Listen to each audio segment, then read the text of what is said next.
Hi, I'm Jesse Glenn, And I'm David Petersen. and this is the Plotmasters Project, A video podcast of two artists looking back, and revisiting their earliest characters and stories. this time, Blackcat.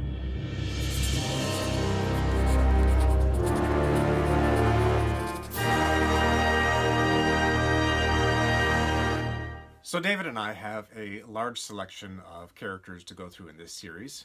Some are things we've worked on together, some things are characters we've worked on separately, some are team books, some are solo characters.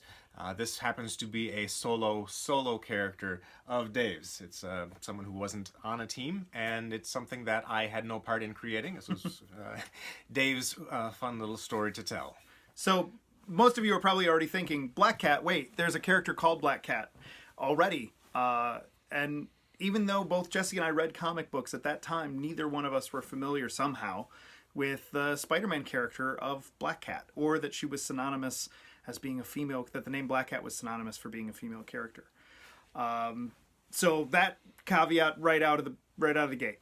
Didn't know at the time, and in honor of revisiting old things, we're just pressing on without renaming the character. So I created this character in this coat. This is my high school trench coat that I would wear, and it was around the time that the first episodes of Batman the Animated Series were airing. And on a walk to school, some friends and I were talking about the episode, and I was doing my best Kevin Conroy impersonation, I am vengeance, I am the night, kind of thing. And somehow that turned into, what if I was a superhero? What if I was like Bruce Wayne, who had lost my parents tragically or something, and I did the rooftop vigilante thing, and this trench coat was essentially my cape, and I had some kind of a mask, and so I ended up coming up with this character called Blackcat. When I got to school that day, I did a drawing of the character. Unfortunately, that drawing doesn't exist, but I still do have a couple of the old drawings of Blackcat. The mask is obviously very reminiscent of Alien Suit Spider-Man or Spawn, or things that were out at the time that had that kind of look. And trench coats were popular back then. Trench coats were popular. It was very easy for me when I was trying to draw these to swipe poses from Gambit, or a couple other Image characters, maybe Grifter even. Yeah. But I did the green trench coat because that's literally what I had. So the character was the quintessential rooftop vigilante. At one point I had him with like a grappling gun like Batman's, but instead of it being a separate thing, it was attached to his wrist, almost so that he could just, fire it off like Spider-Man. So he's kind of a combo of all of those things in a very generic kind of way. And at some point I wanted to push it further. I wanted to, after a couple of years of having Blackcat as the me character, lonely and brooding on rooftops, scanning for some kind of crime that a high school kid in a trench coat with limited vision could take care of. I thought of the tag. It started out as I thought of the tagline of, well, he's Blackcat for a reason. You don't want a black cat to cross your path. It's unlucky for him to cross your path. Like, just because that's how good he is, that's how awesome he is, you wouldn't want him coming across your path because he'll mess you up.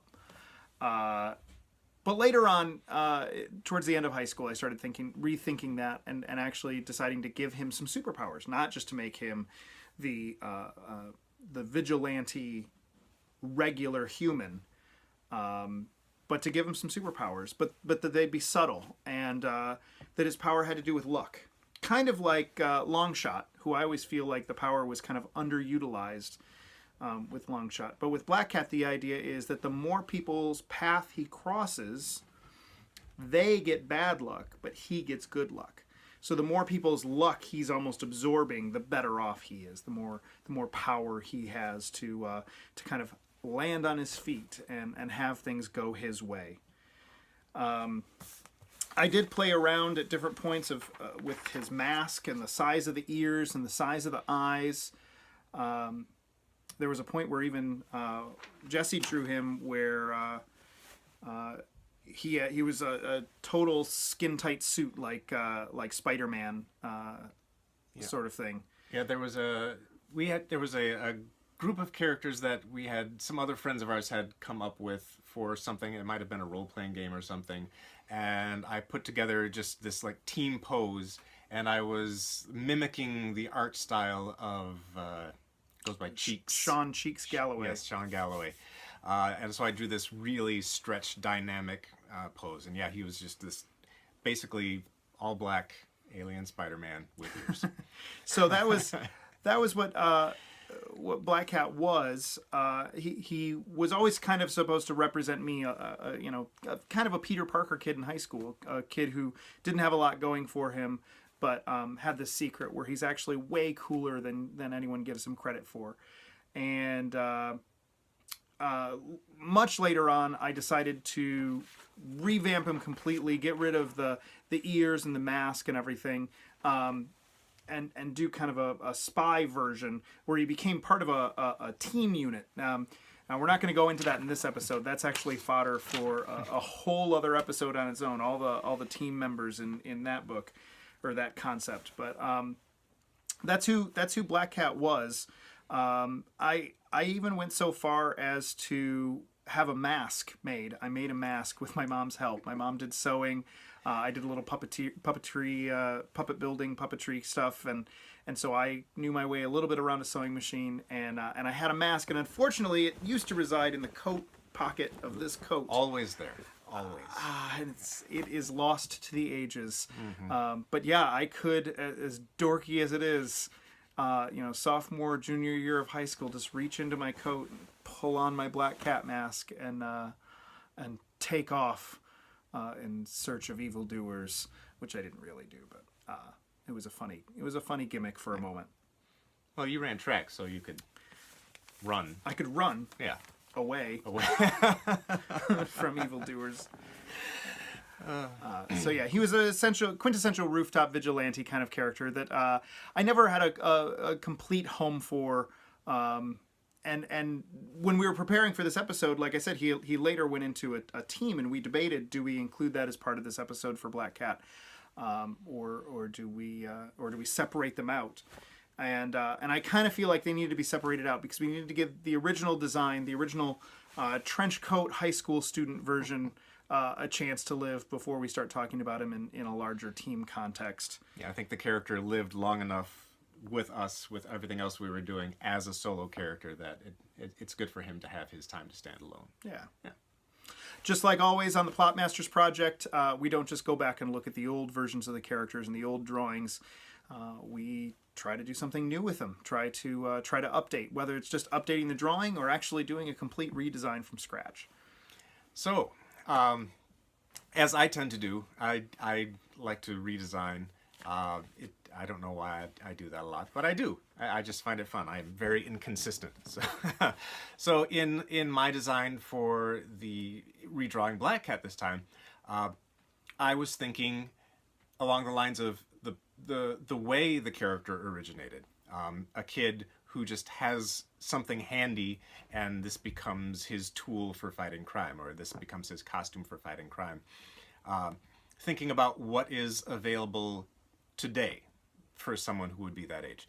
Now the costume is just, what I did is I went with that just pretty much all black costume with a few color accents. He's got gloves and boots, and I'm thinking, what kind of gadget can Blackcat reverse engineer to put to use? And there are a lot of people today with these cat ear headphones, and I'm thinking that could be used as a listening device. So they have headphones, and then there are little speaker things in the cat ears. We reverse the cat ears, insert little microphones, right, so like output their input. Those listening devices. You can even get special parabolic. Yes, yeah, those parabolic mics, reflectors. Yeah, and put those in the ears and have that be his listening device. And I went with one of the things that Dave always had in his basement are welding goggles. So goggles became a part of some of the characters that he had. There are goggles that I put on here, and I also toyed with the idea of, if he really wanted to have more electronic assistant, I mean, he's no Tony Stark, but he could have, like, again, existing technology like Google Glass, that type of thing, have a little heads-up display in the goggles that's attached to nothing more than a smartphone.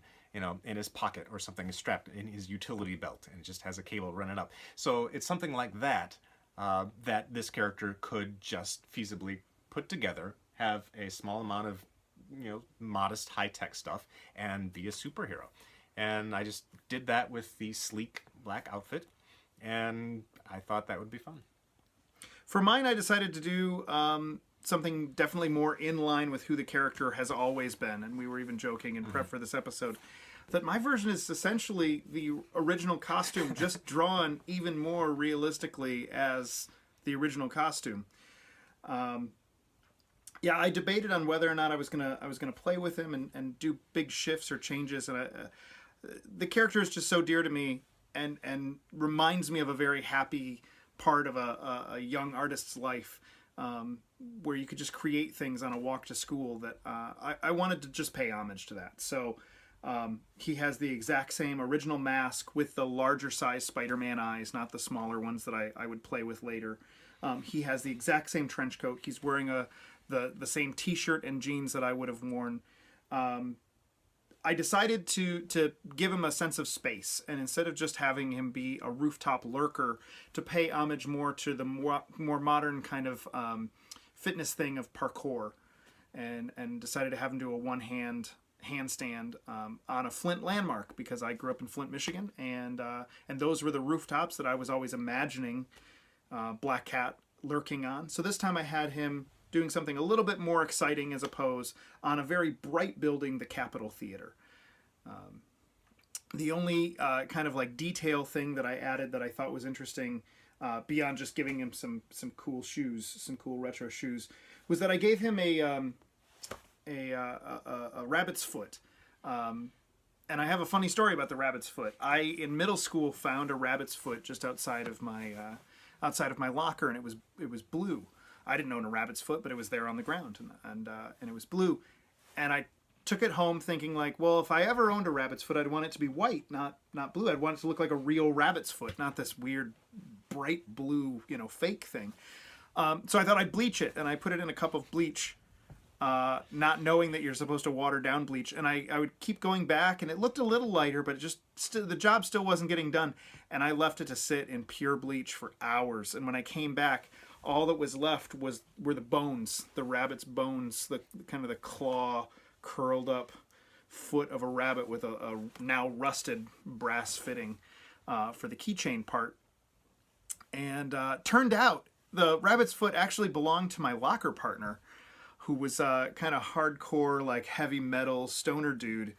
And I eventually ended up confessing it to him, that because he said he was missing a rabbit's foot had I seen it. And I was like, oh, I'm sorry, I did this. And I thought he'd be really mad. And he actually thought it was awesome. It was so hardcore. Yeah, bones! But when giving Blackcat some kind of a little extra thing, trying to decorate out that costume a little without majorly changing it, I thought, what better way to kind of sum up the lucky versus unlucky combination of both a lucky rabbit's foot that's been stripped down to bone. Yeah. It's both. It's both the luck and the unluck in kind of one little image. And it's a tiny little detail in the piece. I didn't want to hit you over the head with it, but that's the backstory on that piece. So that's Blackcat. Yeah. That is Blackcat. That is one interesting thing about your piece too is in like revising and giving a fresh look to Blackcat. The Capitol Theater in downtown Flint is actually currently undergoing renovations and getting its own facelift. So yeah, I think that's kind of nice. That is cool. That is cool. So I guess that's it for this episode. We hope to see you back for more. I hope you enjoyed our versions of Blackcat, and thanks for watching. Yes, thank you.